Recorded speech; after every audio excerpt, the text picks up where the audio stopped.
వార్తా కథనాలు విపరీతంగా వచ్చేసాయి. ఇటు digital media platforms, social media platforms, main stream మీడియాలో కూడా వచ్చాయి. సో ఒక ప్రెషర్, ఒక అనివార్యత జనసేనని మాట్లాడించేలా చేసింది. ఆయన అన్నారు, ఇప్పుడు ఇలా కుదరదు, స్థానిక ఎన్నికల విషయంలో మా స్ట్రెంత్ ఏంటో మాకు తెలుసు. అప్పుడంటే సార్వత్రిక ఎన్నికలు జగన్మోహన్ రెడ్డిని ఓడించాలి, కలిసి అందరం పోరాడాము, అది ఉమ్మడి agenda. But when it comes to local bodies we have our own strategies. మేము ఖచ్చితంగా మాకు బలం ఉన్న చోట మేము నుంచుంటాము, గెలిచి తీరుతాము అని స్పష్టమైన సంకేతం. బహుశా కార్యకర్తల నుంచి వస్తున్న ఒత్తిడిని అడ్రస్ చేయడం కోసం ఏదైనా బుజ్జగింపు కార్యక్రమంలో భాగంగా ఆయన మాట్లాడారా, లేకపోతే నిజంగా సీరియస్గానే జనసేనాని డైరెక్షన్లో మీరు మాట్లాడండి మనోహర్ గారు అని చెప్తే మాట్లాడారా? అసలు ముందర ఆయన ఏం మాట్లాడారో చూసి డిబేట్లోకి వెళ్దాం. పవన్ కళ్యాణ్ గారు రాష్ట్ర ప్రజలను దృష్టిలో పెట్టుకుని సార్వత్రిక ఎన్నికలప్పుడు అవసరమైతే మనం తగ్గుదాం, ఏ ప్రాంతంలో మన అభ్యర్థులు ఉన్నారో పార్లమెంట్లో కానివ్వండి, శాసనసభలో కానివ్వండి, వాళ్ళందరికీ కూడా పోటీ చేసే అవకాశం ప్రతి ఒక్కరికి ఈ సందర్భంలో కల్పించలేకపోతామేమో, కానీ రాబోయే రోజుల్లో పార్టీని బలోపేతం చేసుకుంటూ ముందుకెళ్దాం. 2024లో జరిగిన ఎన్నికలు మాత్రం ఓటు చీలనివ్వం అనే మాట ఆయన ఇచ్చినందుకు దాన్ని గౌరవించుకుంటూ ఎక్కడ కూడా పొరపాటు లేకుండా ఆయన నిలబడ్డారు.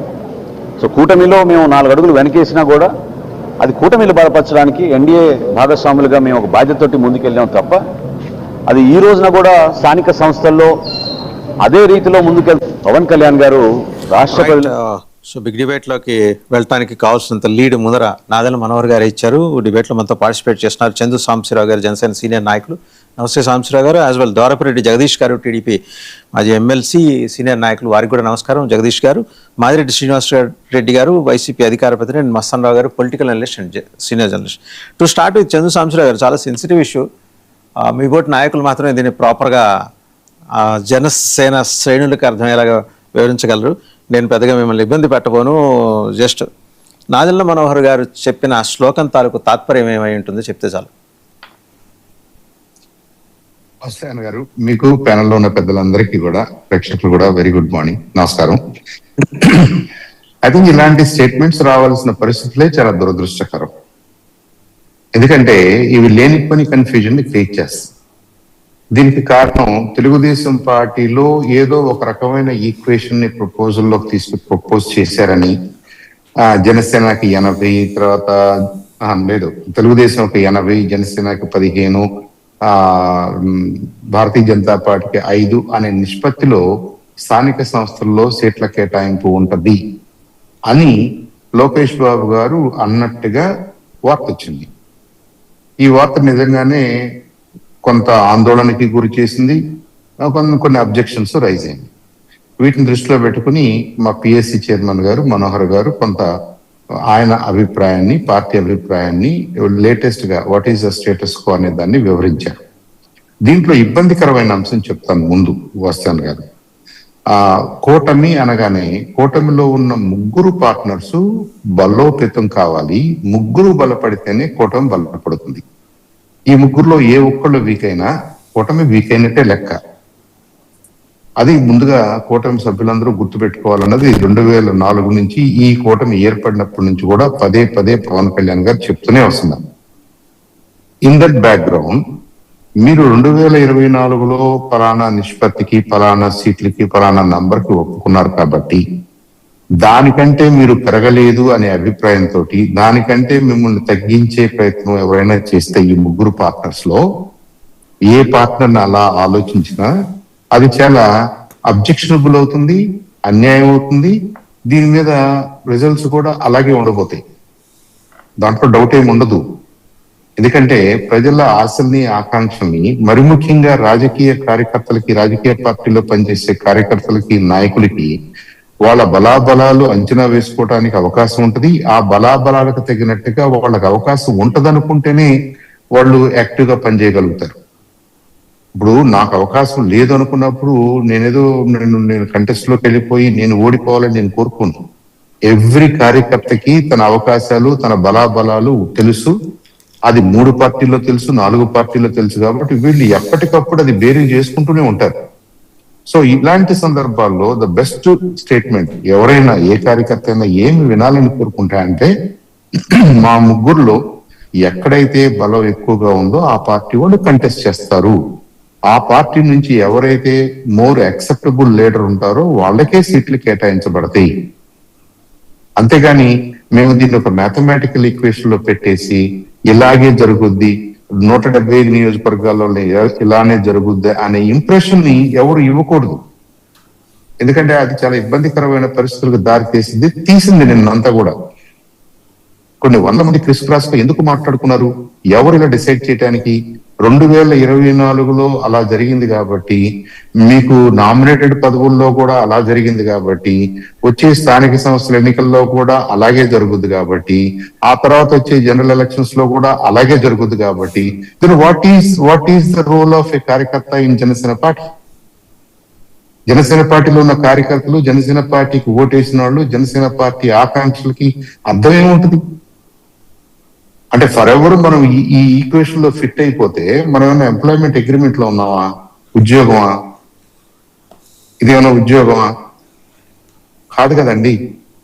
కాబట్టి అది లోకేష్ బాబు గారు ఏ సందర్భంలో ఆ మాట అనాల్సి వచ్చిందో, ఎందుకన్నారో నాకు తెలియదు. కానీ అలా అనటం వల్ల జనసేన పార్టీ కార్యకర్తలు కొంత ఆందోళనకు గురయ్యారు. ఆ ఆందోళన రిఫ్లెక్ట్ చేస్తూనే మనోహర్ గారు నిన్న తెనాల్లో ఆ ప్రెస్ మీట్ పెట్టాల్సి వచ్చింది.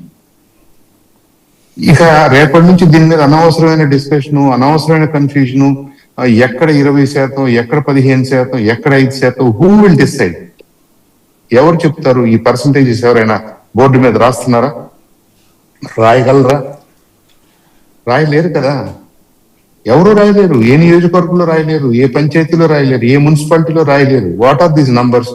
ఇది మనం కార్యకర్తల్ని మెప్పించడానికో, కార్యకర్తల్ని ఒప్పించడానికో ఇండైరెక్ట్ గా సుమారుగా అలా చేద్దాము, కానీ మీరు బలంగా ఉన్న చోట డెఫినెట్ గా మీరే చేయండి అని 3 పార్టీల్లో సహృద్భావ వాతావరణంలో ఆ మాట వస్తేనే మనకు బలం పెరుగుతుంది.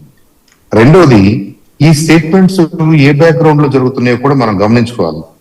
జగన్మోహన్ రెడ్డి గారు చాలా క్లియర్ గా ఏ వార్డు గాని, పంచాయతీ గాని, ఎంపీటీసీ గాని, జెడ్పీటీసీ గాని దేన్ని కూడా అన్కంటెస్టెడ్ గా వదిలిపెట్టొద్దు, యునానిమస్ గా ఇవ్వద్దు, అన్నిట్లోనూ మనం కంటెస్ట్ చేయాల్సిందే అని ఆల్రెడీ వైఎస్ఆర్సీపీ ఒక డైరెక్షన్ ఇచ్చున్నారు.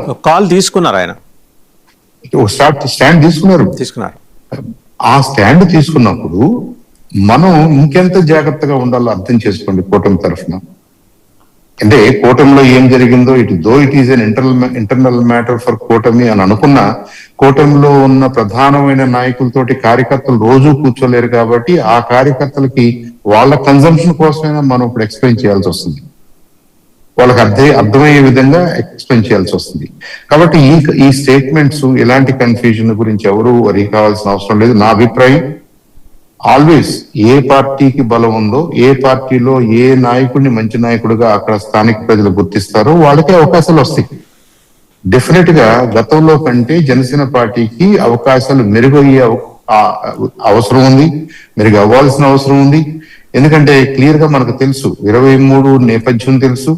23 తర్వాత జనరల్ ఎలక్షన్స్ వరకు జరిగినటువంటి వాట్ ఎవర్ ఇష్యూస్ హ్యాపెండ్ అవన్నీ మనం చూసి ఆనాటి పరిస్థితిలో జగన్మోహన్ రెడ్డి గారిని ఓడించడం అనేది ప్రధానంగా పెట్టుకున్నారు.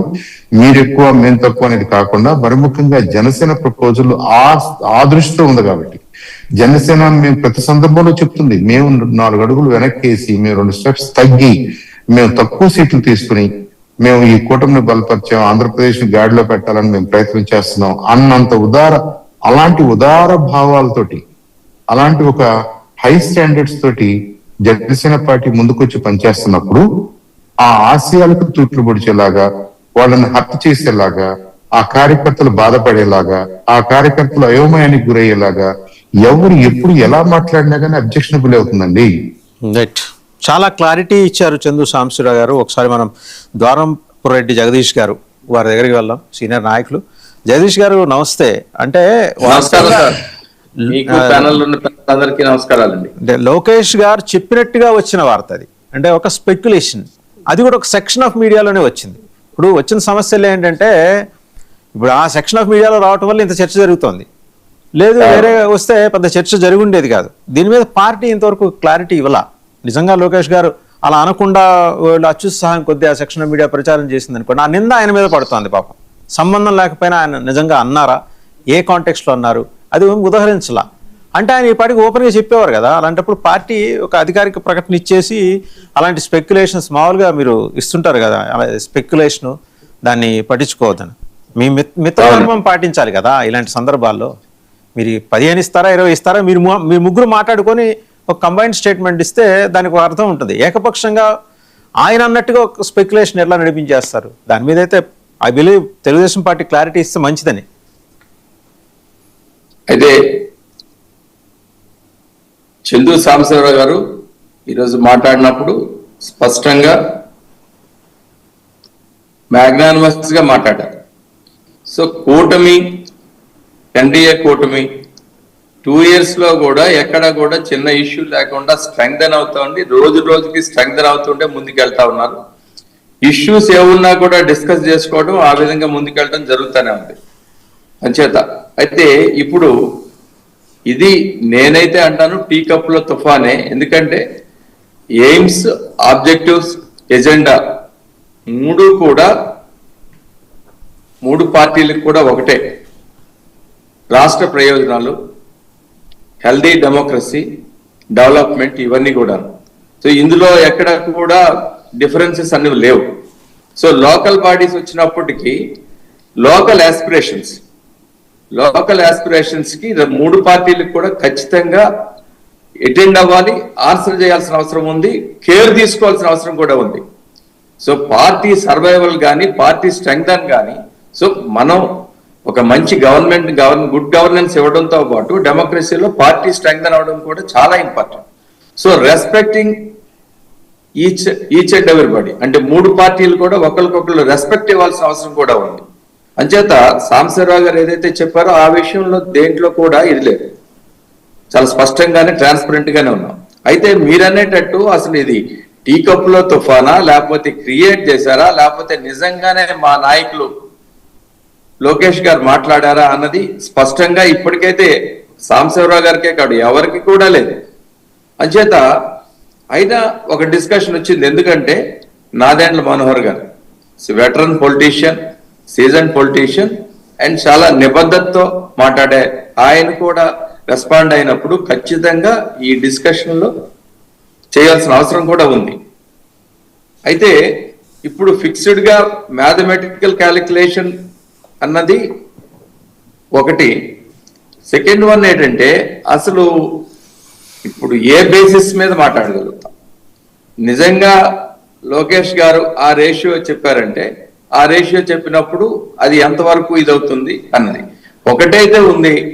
ఇవాళ గౌరవ ముఖ్యమంత్రి వర్యులు చంద్రబాబు నాయుడు గారు కానీ, అలాగే పవన్ కళ్యాణ్ గారు డిప్యూటీ సీఎం గారు కానీ, లేకపోతే బీజేపీ నాయకులు, మనకైతే రాష్ట్ర పార్టీ అధ్యక్షులు మాధవ్ గారు ఉన్నారు, మిగతా నాయకులు కానీ ఎక్కడ లోకలైజేషన్ చేస్తా ఉన్నారు. ఏ ఇష్యూ వచ్చినా లోకలైజేషన్ చేసి అక్కడ ఏ విధంగా ముందుకెళ్లాలన్నదే చర్చ నడుస్తా ఉంది. సో ఇప్పుడు కూడా అంత పెద్ద ఎంపీ ఎమ్మెల్యే టికెట్లనే పీస్ఫుల్ గా చేయగలిగినప్పుడు ఇప్పుడు మనోహర్ గారు అన్నారు అప్పటికున్న పరిస్థితులు, అప్పుడు మన ఓట్లు చీలకూడదు, ఖచ్చితంగా కూటమి అధికారంలోకి రావాలి, జగన్ గారిని ఆపాలంటే ఖచ్చితంగా కొన్ని సాక్రిఫైజెస్ చేయడం అనేది ఎవ్రీథింగ్ ఇస్ కరెక్ట్. అయితే ఆ సాక్రిఫైజెస్ ను కూడా ఇప్పుడు దృష్టిలో పట్టుకొని మా నాయకులు చంద్రబాబు నాయుడు గారు కానీ, లోకేష్ గారు కానీ ఖచ్చితంగా లోకల్ బాడీస్ లో డిఫరెంట్ ఫార్ములా ఉంటుంది. ఎవరు ఎక్కడ స్ట్రెంగ్త్, ఇప్పుడు మనకున్న స్వాట్ అనాలిసిస్ ఉంటుంది, స్ట్రెంగ్త్ వీక్నెస్ ఇవన్నీ. సో ఎవరు ఎక్కడ స్ట్రెంగ్త్ ఉన్నది ఐడెంటిఫై చేయడం. ఐ అప్రిషియేట్ సాంబశివరావు గారు చాలా మంచి మాట చెప్పారు. It will be an yard stick. అది రేపు భవిష్యత్తులో అంటే 2 నెలల్లో 3 నెలల్లో ఎలక్షన్లు వచ్చేటప్పుడు కూడా ఎవరు ఎక్కడ స్ట్రాంగ్ గా ఉన్నారన్నది ఐడెంటిఫై చేయడం, అక్కడ వాళ్ళకి ప్రయారిటీ ఇవ్వడం అన్నది దట్స్ అబ్సల్యూట్లీ అది నీడ్ ఆఫ్ ద అవర్. అందులో ఏమాత్రం డౌట్ లేదు. అంచేత ఇప్పుడైనా కూడా నేనైతే అంటాను ఏంటంటే ఈ చర్చ నడవటం కరెక్ట్. దీనివల్ల ఏమవుతుందంటే మేము కూడా ఎక్కడ స్ట్రెంగ్త్ ఉన్నాం, ఎక్కడ వీక్ గా ఉన్నాం, ఎక్కడ ఎవరు స్ట్రెంగ్త్ ఉన్నారు అన్నది కూడా తెలుసుకోవడానికి అవకాశం ఉంటుంది. ఏదైతే పోనీ suppose let us presume that Lokesh గారు అలాగ అన్నారనండి, దాన్ని కూడా ఏ విధంగా ఎక్కడ ఇప్పుడు దిస్ ఈజ్ ఏ మనకి గ్రౌండ్ లెవెల్లో తీసుకోవాల్సిన నిర్ణయాలు.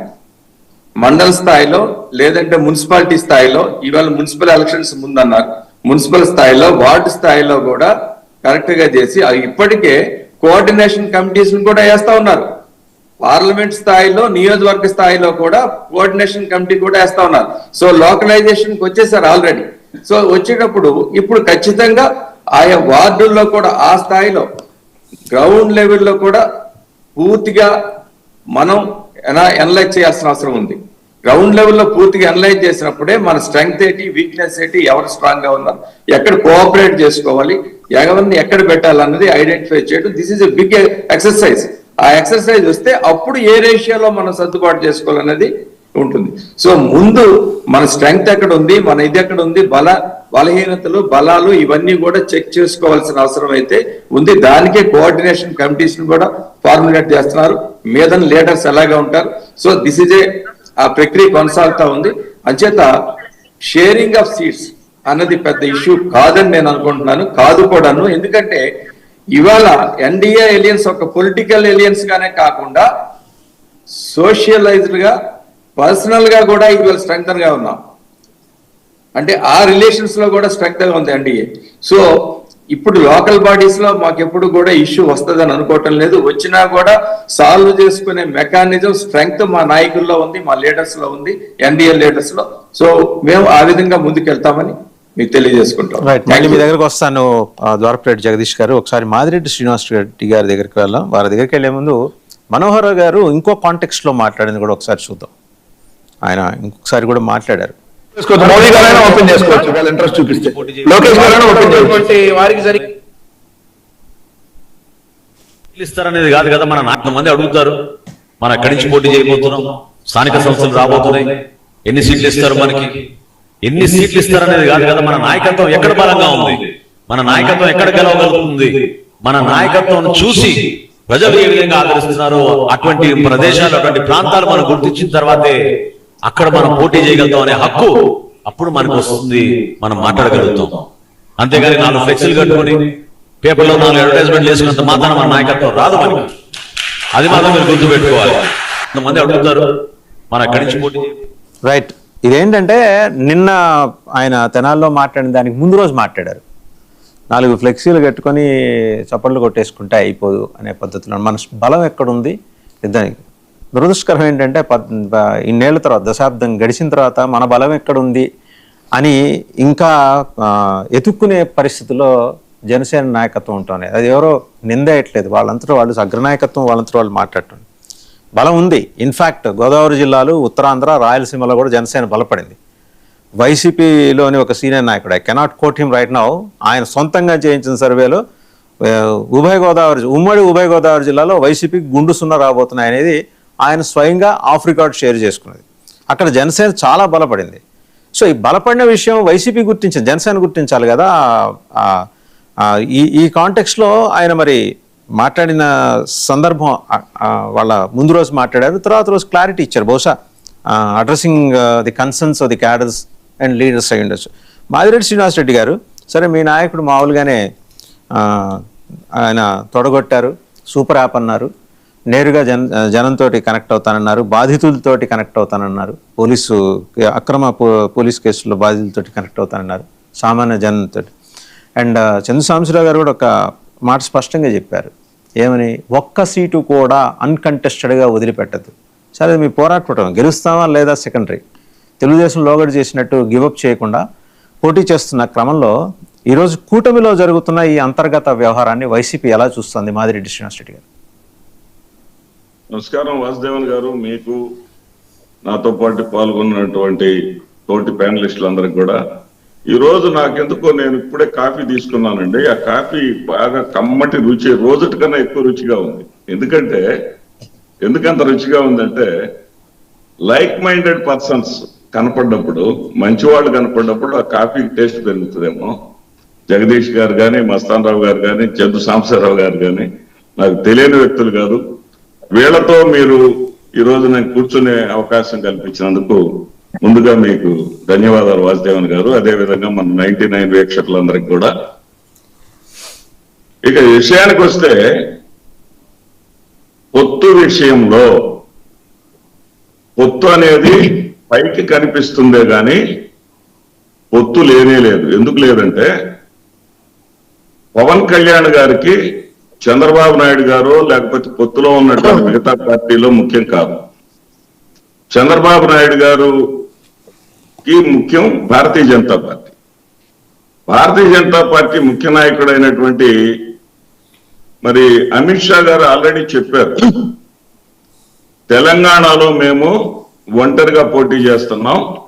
ఒక తెలంగాణలోనే కాదు, ఎక్కడైనా సరే మేము పొత్తు ధర్మాన్ని పాటిస్తూనే ఒంటరిగా పోటీ చేసేందుకు, మా బలాన్ని పెంచుకునేందుకు మేము ప్రణాళికలు సిద్ధం చేసుకుంటా వెళ్తాము అని చెప్పారు. ఇక్కడ can you here me sir? వినిపిస్తుంది, చెప్పండి. ఏదైతే అమిత్ షా గారు చెప్పారో, అమిత్ షా గారికి ప్రధానమైనటువంటి ఫాలోవర్ జనసేన. ఫస్ట్ జనసేన బీజేపీలు మాత్రమే కలిసి ఉన్న విషయాన్ని మీరు మర్చిపోవద్దు. అదేవిధంగా ఇక్కడ ఇంకొక ప్రధానమైనటువంటి అంశం నాకు అర్థమైంది, ఒక పొలిటికల్ అబ్జర్వర్ గా నాకు అర్థమైంది ఏంటంటే, వాస్తవానికి మాకు సంబంధించి వైఎస్ఆర్సీపీకి సంబంధించినటువంటి అంశం కాదు ఇది, జనసేన టీడీపీలకు సంబంధించినటువంటి అంశం. సరే, మేము అబ్జర్వ్ చేసిన మా అబ్జర్వేషన్స్ చెప్పాలి కాబట్టి, రెండో అంశం ఏంటంటే, నారా చంద్రబాబు నాయుడు గారి అల్టిమేట్ లక్ష్యం ఏంటంటే, ఆయన కుమారుడైనటువంటి నారా లోకేష్ గారిని ఈ రాష్ట్ర ముఖ్యమంత్రిగా చూయించు. రాష్ట్ర ముఖ్యమంత్రిగా నారా లోకేష్ గారిని తీసుకోబోయేటప్పుడు ఆయన ఇన్స్టాల్ చేసేటటువంటి సమయంలో కేవలం శాసనసభ్యుల్లో బలం ఉంటేనే సరిపోదండి. క్షేత్రస్థాయిలో కూడా టీడీపీ బలంగా ఉండాలి. టీడీపీ క్షేత్రస్థాయిలో కూడా బలంగా ఉన్నప్పుడే ఏది ఎమ్మెల్యేల్లో ఏదైనా కాస్త అటు ఇటుగా ఉన్నా కానీ దాన్ని లెవెల్ చేసుకోగలరు.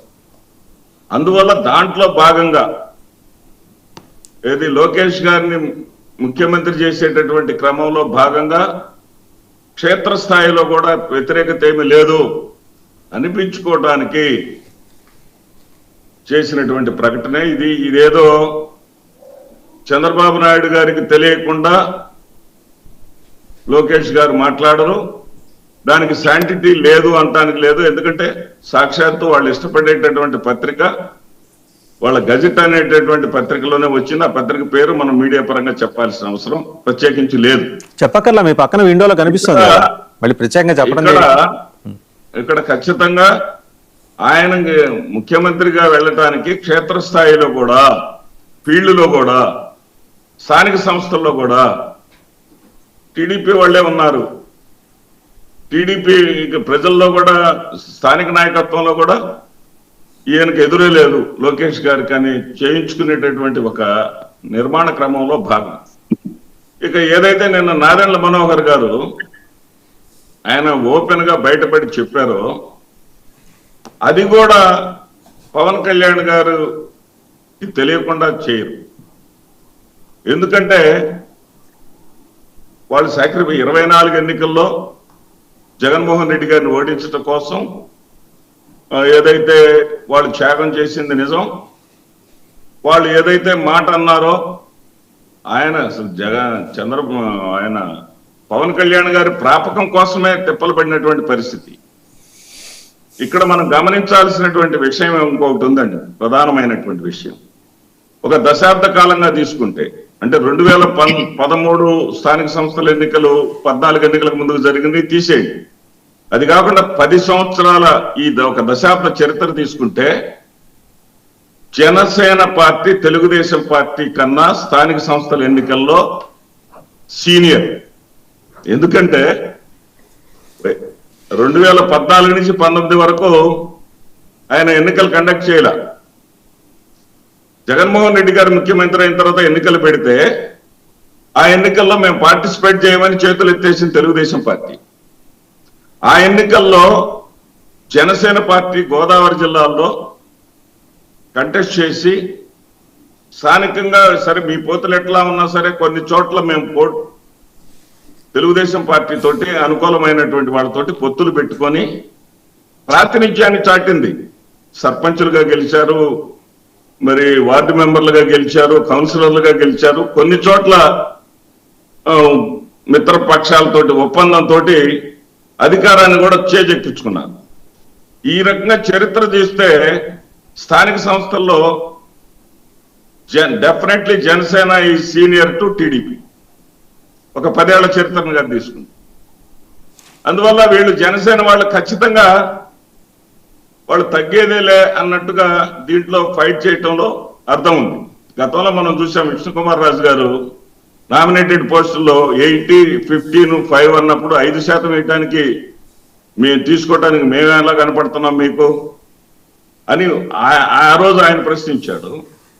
ఈ రోజున 15 ఏంటి, కనీసం పావలాకు కూడా రామా మేము అనేటటువంటి బాధ ఈ కార్యకర్తల్లో ఉన్నప్పుడు, జనసేన కార్యకర్తల్లో ఉన్నప్పుడు తప్పనిసరి పరిస్థితుల్లో మాత్రమే నాదెండ్ల మనోహర్ గారు బయటపడ్డారనటానికి ఇదొక ఖచ్చితంగా నేను చెప్పగలను. అదేవిధంగా వాళ్ళు తగ్గేదేలే అనటానికి కూడా ఒక అర్థం ఉందండి. ఏమిటంటే ఇందాక గౌరవనీయులు జగదీష్ గారు చెప్పినట్లుగా, సాంబశివరావు గారు చెప్పినట్లుగా ఆయన పిఎస్సి అంటే రాజకీయ వ్యవహారాలు చూసేటటువంటి నాయకుడు. ఆయన రాజకీయంగా పవన్ కళ్యాణ్ గారు సినిమా రంగం నుంచి వచ్చినటువంటి వ్యక్తి, రాజకీయంగా అనుభవం కలిగినటువంటి వ్యక్తి, స్పీకర్గా చేసినటువంటి వ్యక్తి నాదెండ్ల మనోహర్ గారు. మరి నాదెండ్ల మనోహర్ గారు చరిత్ర చూడకుండా ఏముంటారు కదా. 2004 ఉమ్మడి రాష్ట్రంలో జరిగినటువంటి ఎన్నికల్లో కానీ తీసుకుంటే 35 స్థానాలకు పోటీ చేసినటువంటి కమ్యూనిస్టులు 34 గెలుచుకున్నారు. సిపిఎం 10% గెలిచింది, సిపిఐ ఒకే ఒక్క సీట్లో ఓడిపోయింది. కాంగ్రెస్ కేవలం 26 స్థానాలు వచ్చింది. ఇది చరిత్ర చెప్పిన నిజం. కానీ అంత బలంగా సీట్లు పొందినటువంటి కమ్యూనిస్టులు కాలక్రమంలో స్థానికంగా వాళ్ళకు ఉన్నటువంటి స్థానాలని నిలుపుకోవటం వల్ల, పట్టు లేకపోవటం వల్ల, ధృతరాష్ట్ర కౌగిల్లో నలగటం వల్ల తెలుగుదేశం